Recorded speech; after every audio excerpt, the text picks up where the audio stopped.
Halo para sahabat, apa kabar? Berjumpa kembali dengan saya Matias Putra, dan hari ini kita kembali akan merenungkan tentang sebuah wisdom yang sangat menarik di dalam hidup ini.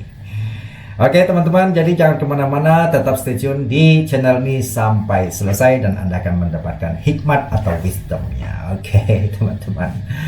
Baik. Jadi pertanyaan saya di awal adalah bagaimana perasaan Anda terhadap kehidupan ini di akhir-akhir ini? Semakin baikkah? Semakin menyenangkankah? Semakin Anda merasa bahagiakah? Atau sebaliknya Anda merasa hidup makin susah, bencana makin banyak dan lain sebagainya, ya? Jadi bagaimana ya perasaan Anda gitu ya? Jadi kalau kita melihat sebuah kenyataan teman-teman, kalau kita rasakan ya, jadi hidup ini ternyata apalagi belakangan ini kita lihat banyak musibah ya.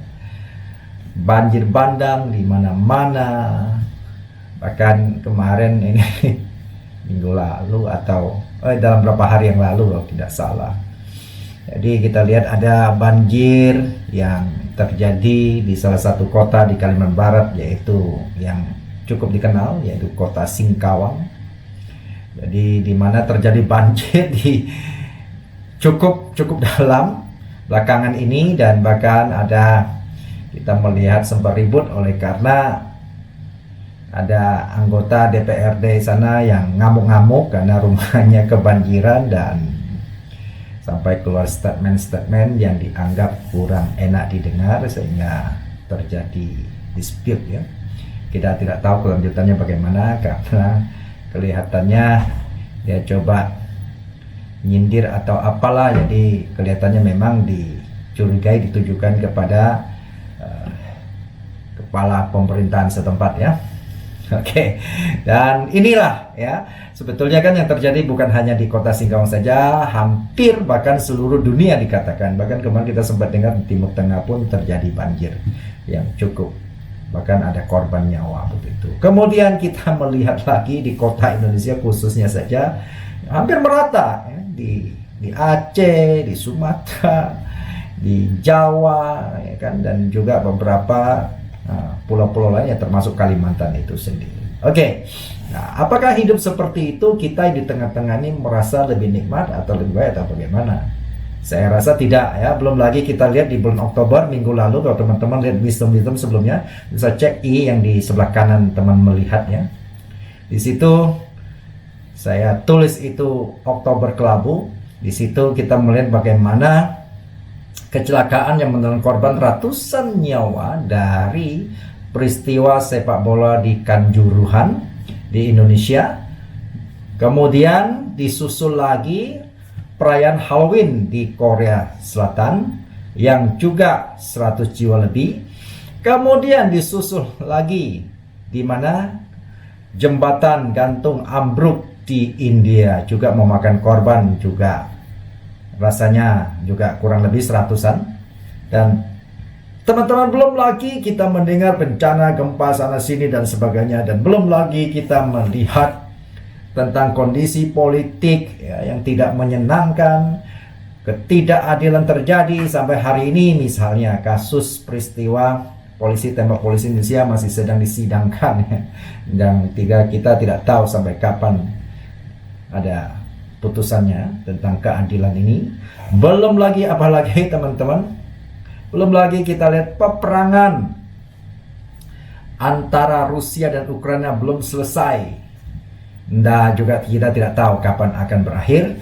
Belum lagi ya, antara Cina dengan Taiwan mulai memanas. Belum lagi kita mendengar krisis dunia sekarang sudah mulai melanda ya, bahkan sudah berapa negara sudah mengalami kelaparan sehingga presiden kita terus mengingatkan kepada kita bahwa suruh berhati-hati dan waspada untuk persiapkan pangan dengan baik.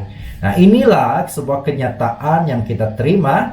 Belum lagi banyak termasuk teman-teman saya bisnisnya bangkrut, dia jatuh sakit dan lain sebagainya.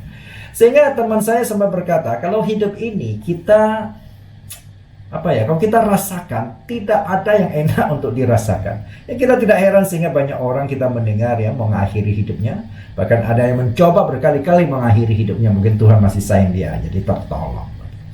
Jadi inilah sebuah kenyataan teman-teman yang terjadi.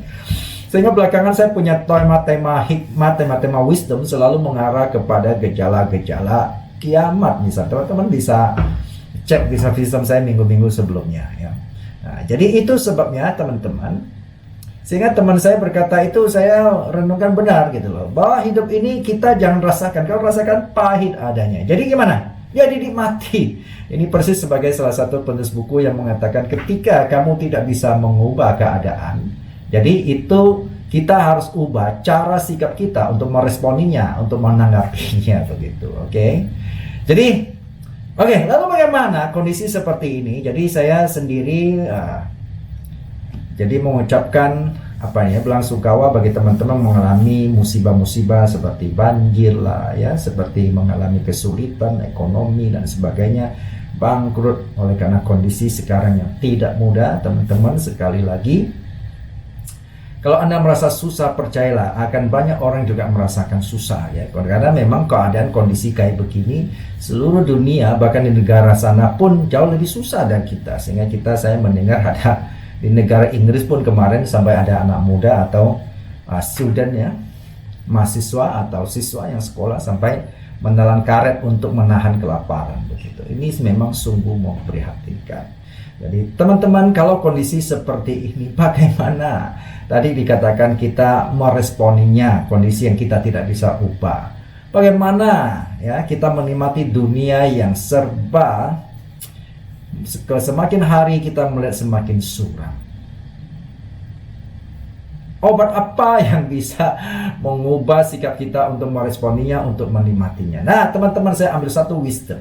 Ini cukup menarik ya. Coba saya akan bacakan wisdom ini. Jadi di situ dikatakan bahwa Tuhan itu baik. Ia adalah tempat pengungsian pada waktu kesusahan. Okay. Ia mengenal orang yang berlindung kepadanya dan menyeberangkan mereka pada waktu banjir. Ia menghabisi sama sekali orang-orang yang bangkit melawan dia, dan musuhnya dihalaunya ke dalam gelap. Jadi di sini itu mau menyatakan bahwa penulis ini bahwa pencipta kita itu Tuhan, itu adalah baik, pengasih dan penyayang, bukan Tuhan yang sadis bawaannya. Pokoknya lo nggak setuju dengan saya, gua habisin lo, ya kan? Nah, jadi bukan tipe Tuhan yang seperti itu. Tetapi di sini penulis mau menggambarkan Tuhan itu memang baik, mengasihi. Ya, meskipun kita ini berdosa, tetapi Tuhan selalu baik juga adil. Dosa kita tetap akan diperhitungkan, yang tadi dikatakan ya. Tetapi dia mengatakan begini. Ia adalah tempat pengungsian pada waktu kesusahan. Jadi ketika kita mau datang kepadanya, kita mau menyerahkan keberadaan kita apa adanya ke dalam dia, maka ketika kita mengalami kesulitan, ya, ke tempat dialah kita mengungsi. Artinya ke tempat dialah kita berlindung. Ya kan, sebagaimana kalau kita melihat banjir, maka pemerintah siapkan pengungsian. Jadi semua berbondong-bondong ke situlah kalau ingin selamat, kalau tidak ingin celaka. Nah, di dalam hal ini untuk segala aspek kehidupan kita, Tuhan sudah menyediakan tempat pengungsian buat kita gitu ya. Dan dia mengatakan, ia mengenal orang-orang yang berlindung kepadanya. Artinya kalau teman-teman mau berlindung kepada dia, maka Tuhan akan mengenal kita. Sehingga dia tidak akan meninggalkan kita begitu, oke? Jadi dalam kesulitan seperti apapun, saya rasa ya kita curhat kepada diri kanan teman-teman. Ya, mereka mengatakan saya lebih susah daripada Anda. Nah, sehingga apa? Kita tidak menyelesaikan dan tidak menemukan jalan keluarnya. Tetapi Tuhan jelas-jelas mengatakan Dia sanggup melindungi kita dari segala penderitaan dan kesulitan. Dengan catatan kita mau berlari berlindung kepadanya. Kemudian disambung lagi. Dan Tuhan akan menyeberangkan mereka pada waktu banjir. Artinya apa? Banjir di sini mengatakan ketika kita melalui kesulitan, penderitaan, Oke, yang kita tidak ada tempat lagi untuk berlindung, maka Tuhanlah yang akan menolong kita. Dan selalu dikatakan bahwa Tuhan itu tidak pernah tertidur. Dan juga digambarkan bahwa Tuhan itu memberi pertolongan, itu tidak pernah terlambat. Ini luar biasa. Manusia datang, tim SAR bisa terlambat, sehingga seringkali ketika SAR sudah sampai, orang itu sudah tidak tertolong lagi pada waktu banjir, ya kan? Nah, tetapi kita menyerahkan pertolongan kepada Tuhan, maka Tuhan memberi pertolongan yang tidak pernah terlambat dan tepat waktu. Tentu bukan berarti Tuhan langsung wah kucuk-kucuk datang, ya kalian. Tuhan bisa menolong kita lewat siapa saja, ya, lewat perpanjangan pemerintah, lewat kiri kanan, lewat teman dan sebagainya. Tetapi kalau kita mau berlindung kepadanya, Tuhan bisa menolong kita dengan berbagai cara tentunya.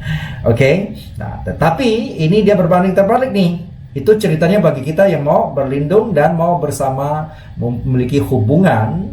Karena di sini dikatakan Tuhan mengenal orang-orang yang mau berlindung kepadanya.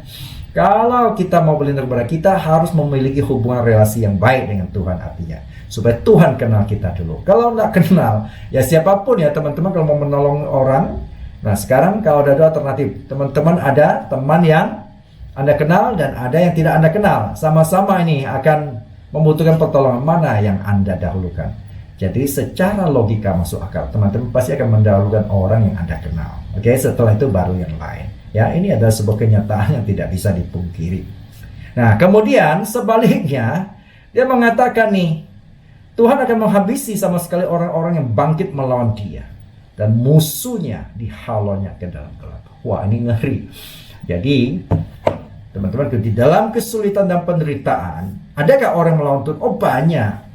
Bahkan saya punya teman yang tadinya kelihatannya orangnya rohani, orangnya suci, aktif di dalam aktivitas agamawi. Di dalam ketika menghadapi kesulitan, dia marah-marah sama Tuhan.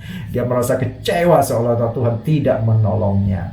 Dan menurut saya ini adalah naif, ya. Dimana seringkali kesulitan datang itu sebenarnya bukan dari Tuhan. Karena Tuhan mengatakan dia tidak pernah mencobai manusia. Tetapi seringkali manusia mendatangkan pencobaan atas dirinya sendiri. Jadi sekali lagi teman-teman, sebuah tawaran ketika teman-teman mengalami kesulitan di mana sana sini tidak bisa menolong Anda, bahkan Anda sendiri pun menyerah, Anda angkatlah tangan. Selalu dikatakan ketika Anda angkat tangan tanda tidak berdaya, maka Tuhan yang Maha Kuasa akan turun tangan untuk menarik Anda. Jadi luar biasa teman-teman. Jadi oleh sebab itu dalam kondisi apapun tetap datang mencari Tuhan, karena dialah yang Maha Kuasa, Maha Protektor, ya. Dia adalah pelindung yang Maha Kuasa. Oleh karena saudara dan saya dan alam semesta diciptakan oleh Dia, di bawah kontrol Dia. Sehingga kepada siapa lagi yang bisa kita minta tolong di dalam kesulitan, apalagi bencana alam?